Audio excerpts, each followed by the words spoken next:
नमस्कार। बिस्तक में आपका स्वागत है। आप देख रहे हैं बिस्तक का खास शो फायदे के फंड। इस शो में हम बात करते हैं म्यूचुअल फंड्स के बारे में। और जिस तरह से बाजार में उतार चढ़ाव बना हुआ है, ऐसे में म्यूचुअल फंड इन्वेस्टर्स को क्या रणनीति अपनानी चाहिए? बाजार में वेल्थ बनाने का सबसे स्मार्ट तरीका कौन सा है? एसआईपी, डायरेक्ट फंड या इक्विटी, या कोई और तरीका? जो निवेशक है वो बाजार में सबसे बड़ी गलतियां कौन सी कर देते हैं? इन सभी सवालों पे आज हम बात करेंगे। आज हमारे साथ इस शो में मौजूद हैं बहुत ही खास मेहमान, नुवामा वेल्थ के president and head mister Rahul Jain ji मौजूद हैं। राहुल सर, बहुत बहुत स्वागत है आपको बिस्तक पर। Thank you Saurabh. आपने मुझे इनवाइट किया बिस्तक में। Sir, looking forward for the discussion. Sir, बाजार में तो हम उतार चढ़ाव देख ही रहे हैं। अब इसी बारे में बात करते हैं सर। जिस तरह से उतार चढ़ाव बाजार में हम देख रहे हैं इस हफ्ते, ये हफ्ते की बात करें तो मार्केट की शुरुआती अच्छी नहीं हुई थी। आज तो कल ही थोड़ा सा संभला है। अगर ऐसे में देखें सर, तो एसआईपी म्यूचुअल फंड निवेशकों को क्या रणनीति अपनानी चाहिए? क्या लार्ज कैप पर टिके रहना चाहिए या फिर मिड और स्मॉल कैप में जाना चाहिए? देखिए, आप किसी भी तरीके की इन्वेस्टमेंट स्ट्रैटेजी बनाइए, या अगर आपका प्लान है कि लॉन्ग टर्म में भी वेल्थ क्रिएट करना है, जी। पहला स्टेप है कि हर निवेशक को एसेट एलोकेशन का प्रोसेस फॉलो करना चाहिए कि इक्विटी, फिक्स्ड इनकम या डेट या गोल्ड के बीच में क्या कॉम्बिनेशन हो। वो पहला स्टेप है। एक वो हो जाए तो इक्विटी के अंदर फिर लार्ज कैप हो, मिड कैप हो, स्मॉल कैप हो, उसका अंडरस्टैंडिंग रखना चाहिए। और ये तो इन निवेशक के रिस्क एपेटाइट पे डिपेंड करेगा कि क्या उसका रिस्क एपेटाइट है, क्या उसको रिटर्न चाहिए। बिकॉज जी। आप अगर स्मॉल कैप में इन्वेस्ट करेंगे तो ज़्यादा रिटर्न बनेगा पर रिस्क भी ज़्यादा है। लार्ज जी। कैप में कम बनेगा पर रिस्क भी कम है। तो मेरा ये मानना है कि 100 रुपए के इक्विटी इन्वेस्टमेंट में 50% लार्ज कैप होना चाहिए, 25-25 इक्विटी मिड कैप और स्मॉल कैप होना चाहिए। बट अलग अलग सिचुएशंस में ऐसा किया जा सकता है कि थोड़ा लार्ज कैप का एलोकेशन बढ़ गया, मिड कैप स्मॉल कैप जी। का एलोकेशन कम हो गया। अभी का मार्केट देखिए, अभी का फॉर एग्जांपल, तो मुझे लगता है कि थोड़ा मिड कैप स्मॉल कैप में करेक्शन आया है। और जिसको लॉन्ग टर्म के लिए इन्वेस्ट करना है वो तो मिड कैप स्मॉल कैप में थोड़ा एलोकेशन बढ़ा सकता है जी। इफेक्टिवली। और अगर उसको नॉर्मल एसआईपी कंटिन्यू करना है तो गुड कॉम्बिनेशन या एक अच्छा combination large cap small cap mid cap का करके कंटिन्यू कर सकते हैं। जैसे 50% लार्ज कैप हो गया, 25-25% मिड कैप स्मॉल कैप हो गया। सो जी। ऐसा एक कॉम्बिनेशन रन करने से ठीक रहेगा। और जरूरी नहीं है कि हर टाइम हर मार्केट सिचुएशन में आप ये वापस इवेल्युएट करें, क्योंकि मार्केट में सिचुएशन ही इतनी हो रही है, आप कितना इवेल्युएट कर लेंगे। जैसे देखा जाए लास्ट सवा महीने में टैरिफ भी हो गया, इंडिया पाकिस्तान भी हो गया, जी। बहुत बड़े बड़े इवेंट ऑलरेडी हो चुके हैं। करेक्ट। तो आप हर अगर 15-20 दिन में इवेल्युएट करने लगेंगे तो बहुत मुश्किल हो जाएगी। जी। जी। तो अगर अगर ढंग का सा कॉम्बिनेशन है आपके पास तो बार बार सोचने का जरूरत नहीं है। Until unless mid cap small cap बहुत महंगा हो जाए, या अनटिल अनलेस लार्ज कैप बहुत सस्ता हो जाए। जी। राहुल सर, जो बाजार में करेक्शन का डर है उससे क्या एलोकेशन को बदलना चाहिए? अगर आप मुझसे पूछें तो अगर लास्ट नेक्स्ट 1-2 साल के लिए अगर किसी को लगता है कि मार्केट सॉफ्ट रहने वाला है, जैसे आपने बोला करेक्शन का डर है, जी। तो अगर आपका एसेट एलोकेशन में सपोज उसके हिसाब से आपका इक्विटी 60% होना चाहिए, 30% फिक्स्ड डेट होना चाहिए, 10% गोल्ड होना चाहिए, और अभी आप 80% इक्विटी पे बैठे हैं, तो पक्का आपको उसका एलोकेशन कम के थोड़ा डेट में लेके जाना ही चाहिए फॉर श्योर। बिकॉज जी। आपका व्यू है कि मार्केट गिरेगा, तो फिर पक्का आपको मूव करना चाहिए। ऑन द अदर हैंड, अगर मार्केट काफी गिर जाए और आपका एलोकेशन डेट में ज्यादा इक्विटी में कम है, तो आपको इक्विटी का इंक्रीज करना चाहिए। मेरा जी। मानना ये है। और सर, जिस तरह अगर देखा जाए मिड कैप और स्मॉल कैप फंड्स को, और पिछले एक साल का अगर हम देखें, तो करीब करीब 30% का रिटर्न या इन्वेस्टर्स को मिला है। इस ये जो रैली हमने देखी है, इसके बाद क्या आपको लगता है कि वैल्यूएशन की चिंता है आपको इसमें? और क्या आपको लग रहा है कि एसआईपी रिडम्पशन का जो दबाव है इस कैटेगरी में वो आ सकता है? तो देखिए, अभी 30% तो करेक्शन से पहले का रिटर्न था, उसके बाद तो करेक्ट होके भी 6-7% का रिटर्न रह गया है। जी। जी। करेक्ट। उससे पहले तो वैल्यूशंस काफी बढ़ गए थे। करेक्शन के बाद वैल्यूएशन मॉडरेट हो गए हैं, पर तब भी अभी भी 32 टाइम्स में मिड कैप ट्रेड कर रहा है। जी। तो इतना, अगर आप एफ आई मतलब लार्ज पार्सल का एवरेज देखेंगे तो उससे ऊपर चल रहा है अभी जी। वैल्यूएशन मिड कैप का, अगर स्पेसिफिकली बात करें तो।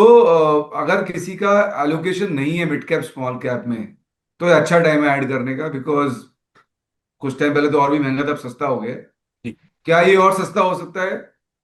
वो तो आने वाले कुछ क्वार्टर्स के रिजल्ट बताएंगे कि इसमें कुछ और गुंजाइश है कि नहीं है।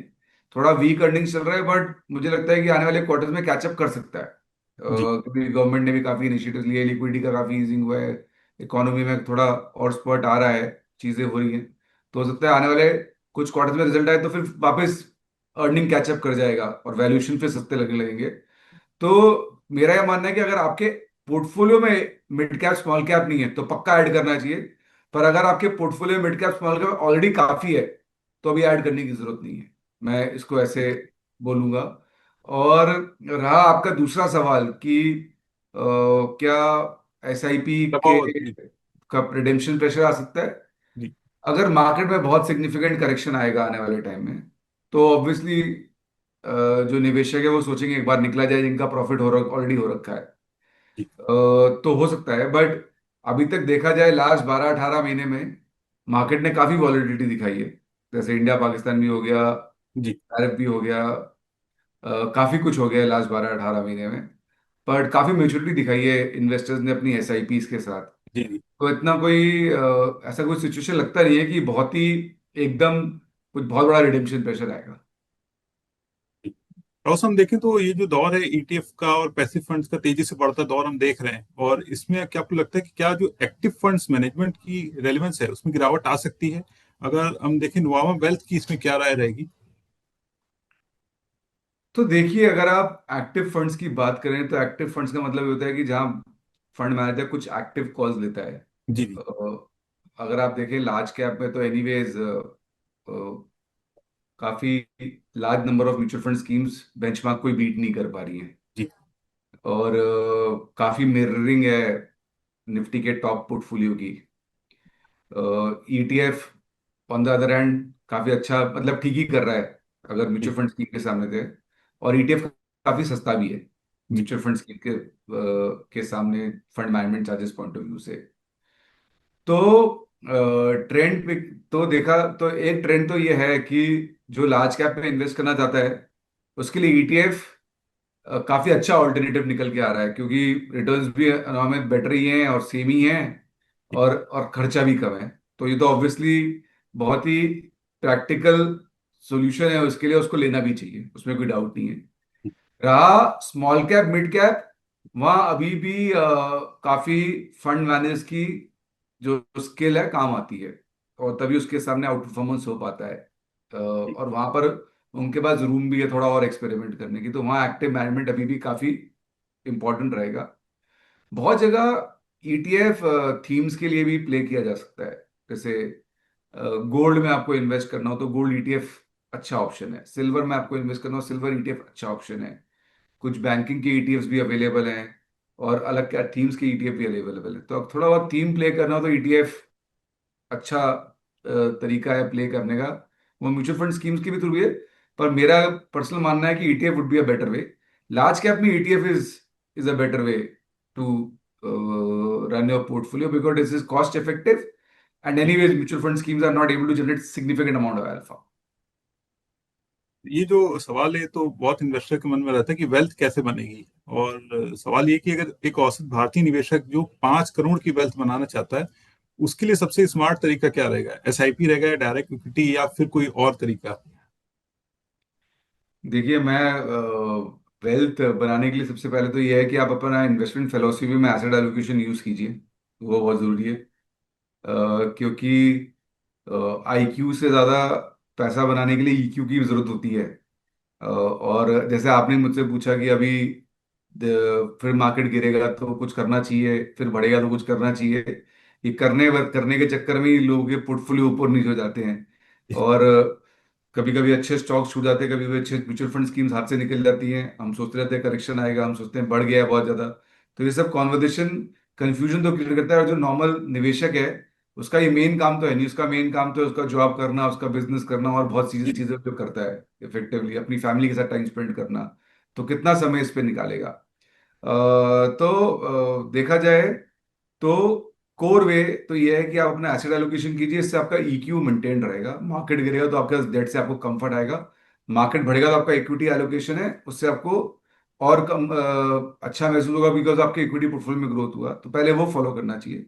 जी। Second route, SIP is a good route to build wealth. So for example, अगर कोई निवेशक 40-50 हज़ार रुपए की एसआईपी करे जी। और 20 साल के लिए रेगुलर करता रहे, और आपने ही बोला, अगर आपको भी डेटा देखिए, लार्ज कैप 10 से 11% का रिटर्न छोड़ते हैं, मिड कैप 15% करते हैं, और स्मॉल कैप 17-18% करते हैं। अलग अलग टाइम होराइजन पे देखिए, लॉन्ग टर्म पर्सपेक्टिव से। तो अब अच्छा एसआईपी का कॉम्बिनेशन बना लीजिए इन सब का, तो आपका 12% का रिटर्न तो छूट ही जाएगा लॉन्ग टर्म में। तो आप 50 हज़ार रुपए की एसआईपी कीजिए 20 साल के लिए 12% के रिटर्न से, तो आपका मोटा मोटी 5 करोड़ रुपए के आसपास का पैसा बन जाता है। जी।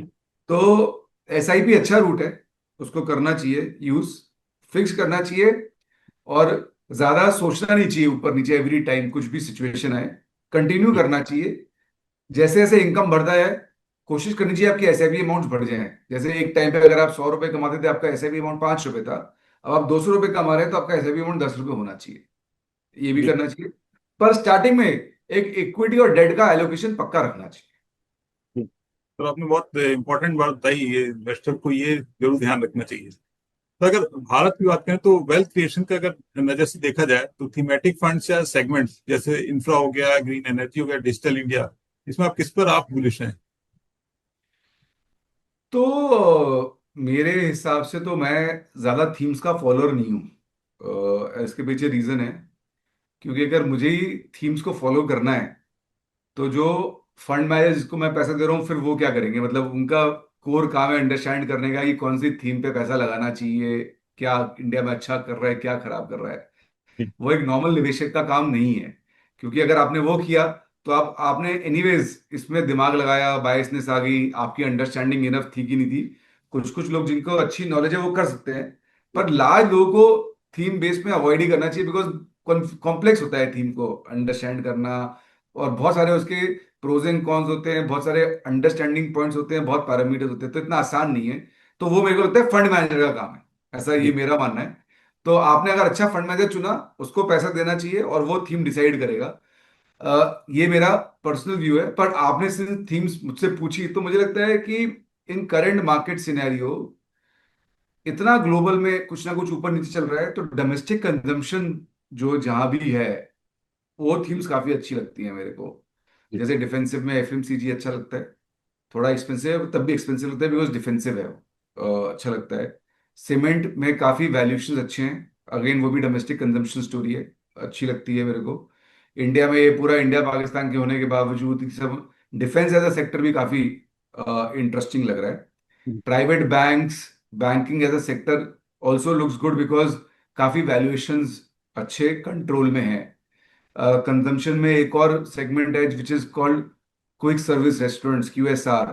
वो भी अच्छे लगते हैं बिकॉज लास्ट 2-3 साल में उनमें कुछ खास रिटर्न नहीं आया, एंड वो डोमेस्टिक कंजम्पशन है। हाँ, थोड़ी कंजम्पशन भी कम हुई है कुछ कुछ कंपनीज की, बट मुझे लगता है कि एकदम काफी गिरेगी नहीं, और स्टेडी ग्रोथ तो आ ही रही है वहां पर जी। इफेक्टिवली। और ये इंडिया के काफी डोमेस्टिक लेड थिंग्स हैं, और इंडिया काफी डोमेस्टिक डिमांड ड्रिवन इकोनॉमी भी है। क्योंकि बाहर इतना टैरिफ वैरिफ का, इतनी सारी कॉन्वर्सेशन चल रही है, इतना अफलातूनी बातें चल रही हैं, बहुत ही इफ्स एंड बट्स हैं। तो बेटर है डोमेस्टिक पे फोकस किया जाए, ऐसी चीजों पे फोकस किया जाए जहाँ बहुत बहुत फोकस है कंट्री का, जैसे डिफेंस हो गया, यहाँ जहाँ वैल्यूशंस अच्छे लग रहे हैं, जैसे प्राइवेट बैंकिंग हो गया, सीमेंट हो गया।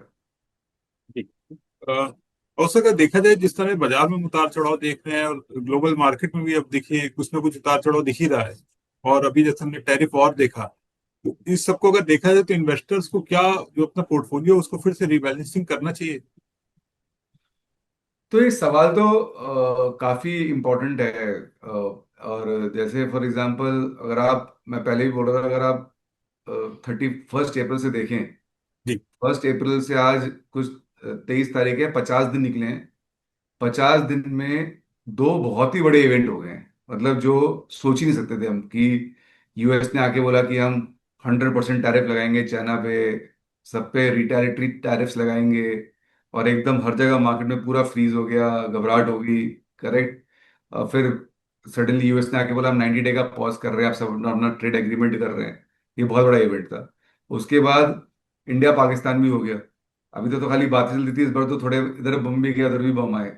तो मैं ये बोल रहा हूँ कि मार्केट तो बहुत वॉलेटाइल है, इसमें कोई डाउट नहीं है, और ये आने वाले नेक्स्ट 12-18 महीने भी वॉलेटाइल रहने वाला है। तो नेचर तो ऐसे रहने वाला है कि हर 2 महीने में कोई ना कोई बड़ी न्यूज़ तो चलती रहेगी मार्केट में। हर बड़ी न्यूज़ के साथ आप अपना पोर्टफोलियो रीबैलेंस करेंगे, मेरे को लगता है आंसर नहीं है, जरूरत नहीं है। जैसे मैंने बोला, आप एसेट एलोकेशन को फॉलो कीजिए। मार्केट एक्सपेंसिव हो जाए तो थोड़ा इक्विटी बेच के डेट में आइए, सस्ता हो जाए डेट पे बैठ के इक्विटी में जाइए। रहा इक्विटी के अंदर, small cap mid cap large cap का कॉम्बिनेशन जो 50 25 25 रख सकते हैं। थोड़ा किसी का ज़्यादा रिस्क है, थोड़ा लार्ज कैप करके मिड कैप स्मॉल कैप बढ़ा सकते हैं। और जैसे mid cap small cap expensive होते जाएं तो लार्ज कैप में मूव करते जाइए, लार्ज कैप एक्सपेंसिव होते जाए तो मिड कैप में मूव करते जाइए। तो आई एम जस्ट सेइंग कि ये साइकिल फॉलो करते रहना चाहिए। तो इनकी वैल्यूएशन देखनी चाहिए, हर 6-12 महीने में देखना चाहिए, बिकॉज न्यूज़ तो हर महीने 30 35 40 दिन में आती रहेगी, तो आप कितना न्यूज़ को फॉलो करेंगे। और जैसे मैं बोल रहा हूँ कि निवेशक का मेन काम खाली फुल टाइम इन्वेस्टमेंट करने का नहीं है, अपना जॉब अपना बिजनेस मैनेज करने का है। तो उस पर ज्यादा फोकस करिए, इसको खाली 6 महीने में एक बार ही देखिए बस। तो बस अगर आपका जो एक्सपीरियंस रहा उसमें इन्वेस्टर की सबसे बड़ी गलती क्या रहती है, और खासकर जब बात करें कि मार्केट में करेक्शन होता है या फिर जब मार्केट अचानक तेजी पकड़ लेता है, तो कौन सी गलती कर जाते हैं इन्वेस्टर्स? तो बड़ी कॉमन सेइंग है इन्वेस्टर के लिए कि बुल मार्केट में वो लोग ब्लाइंड हो जाते हैं रिस्क को लेके, और बेयर मार्केट में ब्लाइंड हो जाते हैं अपॉर्चुनिटीज को लेते हुए। होना उल्टा चाहिए, कि तेजी मार्केट में उसको रिस्क ज्यादा अंडरस्टैंड करना चाहिए, और अपना जैसे मैंने बोला इक्विटी कम करना चाहिए। और बहुत ही खराब, मतलब खराब मार्केट हो तो वहां बाइंग अपॉर्चुनिटी होती है, तो वो अपॉर्चुनिटीज की तरफ उसकी आंखें खुली रहनी चाहिए। अनुमानित होता उल्टा है, खराब मार्केट में बेच रहे होते हैं, तेज मार्केट में बाय कर रहे होते हैं। तो एक तो ये है, इसके उल्टा करने की कोशिश करनी चाहिए, और मैं फिर बोल रहा हूँ एसेट एलोकेशन करके आप ये उल्टा कर सकते हो। जी। सेकंड ये है कि फॉर एग्जाम्पल, अगर मार्केट तेज जा रहा है तो आप और तेज स्पीड से इक्विटी में पैसा लेके आते हैं, अपना सेविंग का पैसा तोड़ के, कहीं और का पैसा तोड़ के ज्यादा तेज तरीके से आते हैं, और गिरती हुई मार्केट में तेज तरीके से पैसा बाहर वापस लेके जाते हैं। अगेन ये उल्टा करना चाहिए आपको। सो आई एम जस्ट सेइंग कि जो मोस्ट लोग करते हैं, अगर आप उसका उल्टा करेंगे मार्केट में, जी। आपको हमेशा बेटर रिटर्न्स और आपकी वेल जनरेशन और फास्ट हो सकती है वर्सेस जो नॉर्मल आदमी की होती है। बिकॉज ये नॉर्मल गलती तो बहुत नॉर्मल होती है कि तेजी मार्केट में एकदम चढ़ चढ़ के पैसा डालने का, और खराब मार्केट में एकदम जल्दी जल्दी बेच के निकलने का, बल्कि उसका उल्टा होना चाहिए। जी। ये रहता ही है सर, जिस तरह मार्केट जब गिरने लगता है तो निवेशक डर जाते हैं, और जब ग्रीन पे आता है तो उनको लगता है हाँ टाइम आ गया। इसीलिए एसेट एलोकेशन करना जरूरी है सौरभ, बिकॉज एसेट एलोकेशन से क्या होता है कि अगर 50% डेट है, 50% इक्विटी है, और मार्केट सपोज 20% गिरा, जी। तो आपको ये कंफर्ट रहता है दिमाग में आपके इमोशनल पॉइंट ऑफ व्यू से कि मेरा 50% डेट था, मैं बच गया। अब आप उस डेट को थोड़ा रिटायर करके, एफडी को रिटायर करके, बॉन्ड थोड़ा बेच बाच के वो पैसा इक्विटी में लेके आ सकते हैं। जी। ऊपर पीक में आप इक्विटी से वापस डाल के डेट में ला सकते हैं। तो इससे क्या होता है ना कि आपका मानसिक संतुलन हमेशा ठीक रहता है, और वो जी। ईक्यू इंपॉर्टेंट है।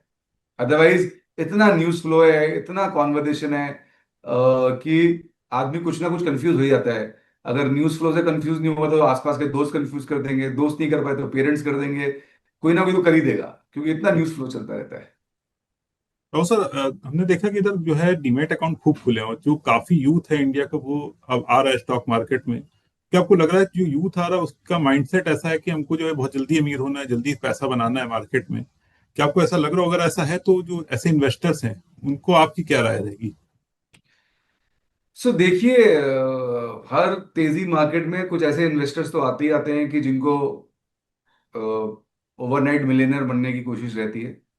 पर मैं सबके लिए ऐसा नहीं बोलूंगा। जैसे मैं बहुत नए इन्वेस्टरों से मिलता हूँ जिनका बहुत थॉट थ्रू प्लान होता है कि उनको एसआईपी से धीरे धीरे स्टेडी स्टेट पैसा बनाना है, कोई जल्दी नहीं है। और कुछ कुछ लोग मिलते भी हैं आपको जिनको बहुत जल्दी करना है। फॉर एग्जांपल, इंडिया में जब क्रिप्टो कोविड के बाद चला था तो इंडिया में सबसे ज्यादा यूजर्स थे क्रिप्टो के, वो भी काफी यंग क्लास के लोग थे। एक तो उनका अवेयरनेस था, उनका रिस्क टेकिंग कैपेसिटी था। तो दोनों साइड के लोग अवेलेबल हैं। सब ऐसा नहीं है जिनको ओवरनाइट मिलियनियर रिच बनना है, ओवरनाइट बहुत जल्दी पैसा बनाना है। ऐसे भी जो काफी बैलेंस है, ऐसे काफी जल्दी भी करना है। मेरा ये मानना है कि आपकी सोचने से आपको जल्दी ओवरनाइट रिच बनना है वो होगा नहीं। आपको एक सिस्टमैटिक प्रोसेस फॉलो करना पड़ेगा, जी। पैसे के साथ पेशेंट रहना पड़ेगा, उसको टाइम देना पड़ेगा। और अगर आप तीनों चीजें कर पाएंगे तो ओवर अ पीरियड टाइम सच्ची में आप अच्छा वेल्थ बना सकते हैं। जैसे मैंने आपको बोला कि 50,000 रुपये महीने डालिए 20 साल के लिए, आपका 5 करोड़ का अमाउंट कॉपस हो जाता है। ये बड़ा अमाउंट नहीं है, अच्छा अमाउंट है इफेक्टिवली। छोटा छोटा पार्ट का कंट्रीब्यूट करके, एक्सपेंसेस बचा के, अपने इनकम में सेव करके आप कर सकते हैं।